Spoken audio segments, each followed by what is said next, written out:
नमस्कार, मैं हूं राजेश मेहतानी और आप देख रहे हैं शॉर्ट कैप्सूल। वीडियो प्रारंभ करने से पहले कुछ अनुरोध। यदि अब तक आपने मेरा चैनल सब्सक्राइब नहीं किया है तो कृपया इसे अभी सब्सक्राइब कर दीजिए और हाँ, बेल आइकन को टैप करना मत भूलिएगा। मेरा यह वीडियो अंत तक देखिएगा, इसमें बहुत महत्वपूर्ण बातें आने वाली हैं। सेवानिवृत्ति के पश्चात विभागीय कार्रवाई करते समय अक्सर अधिकारियों से भूल हो जाती है और जिसके विरुद्ध कार्रवाई हो रही है उसके प्रति बड़ा अन्याय हो जाता है। आइए इस संबंध में एक जजमेंट को डिस्कस करें।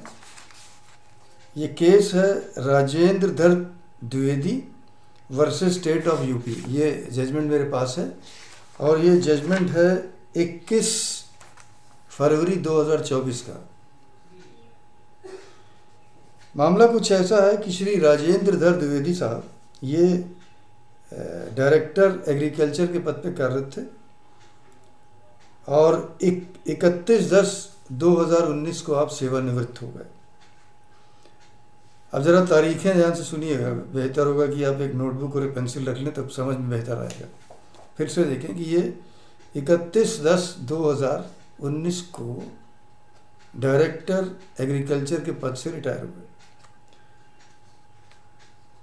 अच्छा, इनको कोई रिटायरल बेनिफिट नहीं दिया गया, बल्कि उसके स्थान पर 4/9/2021, 2 साल तक तो कोई बात ही नहीं हुई, और 4/9/2021 को उत्तर प्रदेश सरकारी सेवक अनुशासन एवं अपील नियमावली 1999 के नियम संख्या 10(2) याद है ना आपको, जिसमें लघु शास्ति आरोपित करने की प्रक्रिया होती। तो 10(2) के अंतर्गत इनको एक शो कॉज नोटिस दे दिया गया। यही माइनर पनिशमेंट के लिए होता है नियम 10 और मेजर के लिए नियम 7 होता है। तो इनको ये नियम 10(2) के अंतर्गत एक शो कॉज नोटिस दे दिया गया।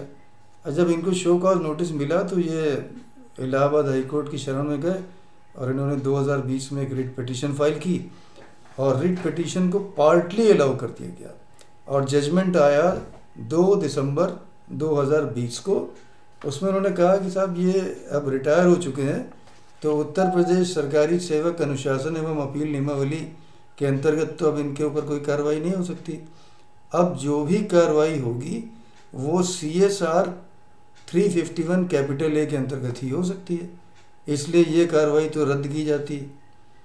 अब विभाग ने क्या किया कि जो उनको शो कॉज नोटिस दिया था, उसी शो कॉज नोटिस को 351 कैपिटल A के अंतर्गत दे दिया, उसी को कन्वर्ट कर दिया और लिख दिया गया कि जो ये दिया गया था ये 351 कैपिटल A के अंतर्गत दे दिया जा रहा।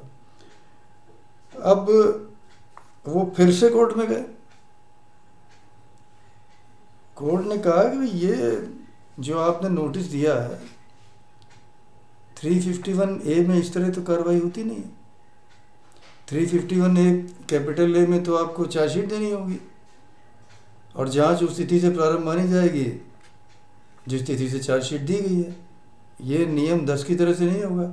मेरी क्लासेस में आपने अक्सर देखा होगा, सुना होगा मुझे, कि 351 कैपिटल A के अंतर्गत यदि कार्रवाई होती है तो प्रक्रिया नियम 7 वाली ही अपनाई जाएगी, अर्थात चार्जशीट दी जाएगी। ये शो कॉज नोटिस नहीं चलेगा, क्योंकि ये चार्जशीट नहीं है, इसलिए ये माना जाएगा कि 351 कैपिटल A के अंतर्गत जांच प्रारंभ ही नहीं हुई, इसलिए वो भी क्वैश कर दिया गया। अब साहब ये जब जजमेंट आया, दूसरा जजमेंट, ये जजमेंट आया 22 जून 2021 को।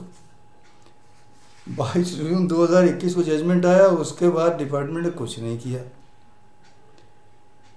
और 2.5 साल बीत गए, कोई कार्रवाई नहीं, और उनके जो सेवानिवृत्ति लाभ कोई मिला ही नहीं उनको। वो वहीं रुका रहा। केवल जब पहला ऑर्डर हुआ था उसके बाद केवल उनको जो है इंटरिम पेंशन उनको चालू कर दी गई थी। बाकी उनको कम्यूटेशन जो उनका मिलना था लगभग 33 लाख रुपए और ग्रेचुटी मिलनी थी 20 लाख रुपए, सब रुका हुआ था, कुछ नहीं मिला। और दूसरे जजमेंट के बाद भी 2.5 साल बीत गए, अब कुछ भी नहीं हुआ, सो गया डिपार्टमेंट। अब ये फिर कोर्ट गए तो कोर्ट ने कहा भाई आप 2.5 साल बीत गए, आपने कुछ किया नहीं, और दूसरी बात ये है कि जो घटना बता रहे हैं 2015 की है और ये 2019 में रिटायर हो गए थे। तो जब रिटायर हुए तभी 4 साल से अधिक समय बीत चुका था। और 351 कैपिटल ए में कहा गया है कि यदि कार्रवाई शुरू होती है रिटायरमेंट के बाद, यदि कोई तथ्य प्रकाश में आता है, तो घटना जांच प्रारंभ होने के 3-4 वर्ष के भीतर की होनी चाहिए। तो 4 वर्ष तो तभी हो चुके थे, अब तो बहुत समय और बीत गया। तो 351 कैपिटल में तो कार्रवाई हो ही नहीं सकती। तो कोर्ट ने यह आदेश दिया कि आपने इनके साथ बहुत आर्बिट्रेरी एक्शन किया है, बिल्कुल मनमाने ढंग से काम किया। और ये जो आदमी रिटायर हो जाता है, तो मैं एक पैरा आपसे पढ़ना चाहूँगा आपके सामने, जो कोर्ट ने कहा, बिल्कुल वही पढ़ देता हूँ।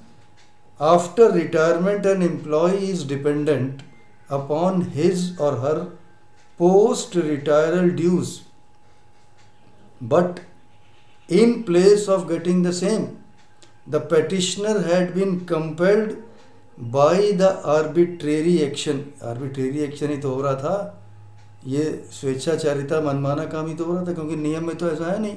तो जो arbitrary action of the respondents to approach this court time and again, अब उस बेचारे को बार बार कोर्ट में आना पड़ता है।